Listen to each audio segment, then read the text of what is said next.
lounging in the Beetle with cats. I think you can see that one back there. There's EC, and Gussie is over here right next to me. But I just finally got the camera fixed on my sun visor and my rear view mirror, so I don't want to touch it or move it again. I do want to come here and talk to you about something important though, and that would be bad lighting. No, that would be the validation phase. The validation phase is that period of time that you discover you're not a hypochondriac. And it's a wonderful time because you've gone so long with no diagnosis or misdiagnosis, or, just getting to the point where you're so sensitive you can't eat anything, you can't go anywhere, you can't use a cell phone, you can't live in your own home. All these things come together and conspire to make it seem as though you're going to get all your answers. But unfortunately for most of us, the truth is that we get some of those answers and then we are kind of left in the lurch. The validation phase is where we say, okay, now I'm going to pay all this money and go and fix this. Or if I just, do my parasite cleanse and my detoxes and treat the Lyme and just, and then just is like this whole long list. Deal with my MTHFR mutations and my mercury fillings, and like I could go on and on. You don't even want me to, because it only makes neural pathways in the brain react that we want to kind of shut off.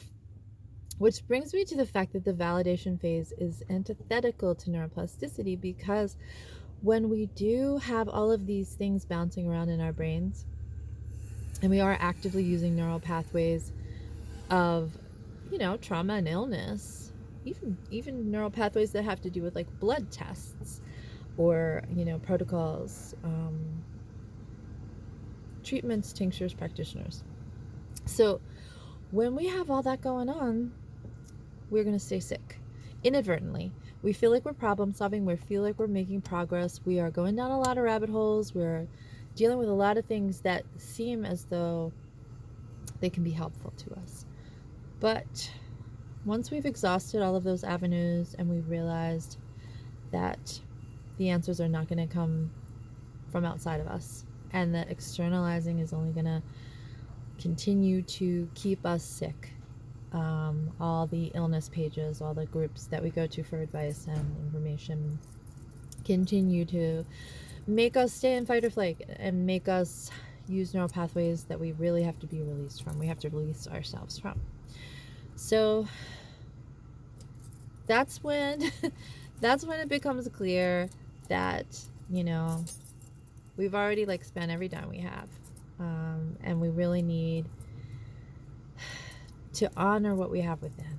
We really need to go within. Finally, neuroplasticity and other tools where we're using our own abilities to heal are usually the last resort. They're the last bastion. They're, they're not top of everybody's list. I wish it wasn't that way, because people would be a lot less broke and they would have put themselves through a lot less struggle. But the struggle is important. Everybody knows that little analogy of the emperor moth. Whatever the characters are in the analogy, they vary, but it's basically like a person takes a moth in its cocoon and brings it in and wants to watch it emerge. And when it begins, the struggle is so hard for the poor little creature that the person cuts a hole in the cocoon and is so overjoyed when the little moth is able to get out of this little prison that it had made for itself to metamorphosize. But unfortunately, it isn't able to spread its wings or even walk on its legs unless it has that struggle. I always really loved that analogy. And so I respect and honor everybody's journey. But at the same time, I'm here to help you. And I really, really am excited to help you. We do it in a very accessible way, both in practice and financially.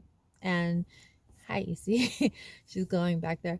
And you get to you get to throw off and be released from everything else that you've been told before, or all the ideas you've had, all the programming that you've either been subjected to throughout your life or that you've inadvertently reinforced for yourself. You get to say, okay, now's my time to actually become what I'm meant to be and what I want to be, and manifest, create your informed field for your future. So please, let's connect and let's talk about this and let's figure out what is right for you. I have 3 packages that I offer, and I'm going to start this membership program. I'm kind of like getting it together and hoping to pique people's interest and spark some more, interested parties before I really unfurl it and unfold it. But yeah, there are so many options. And I'm also doing inner voice, vocal, sound healing work. And I also do yoga nidra for people and have done for a few years. So that combined with all of the tools that you already have, the Qigong and the meditation and the yoga and everything that you already do, your personalized practice is going to be exactly what you need it to be. So reach out. I'm doing complimentary consultations this weekend, and EC will probably be there. And Gussie will, of course, be there because he's like my little sidekick, my little white shadow. Sorry, I disturbed his sleep. We're gonna take off in the Beetle in a minute. I just have to warm her up again because we've been having like hail all night and it's super chilly out. So come talk to me and text or WhatsApp or message, and I'll talk to you soon.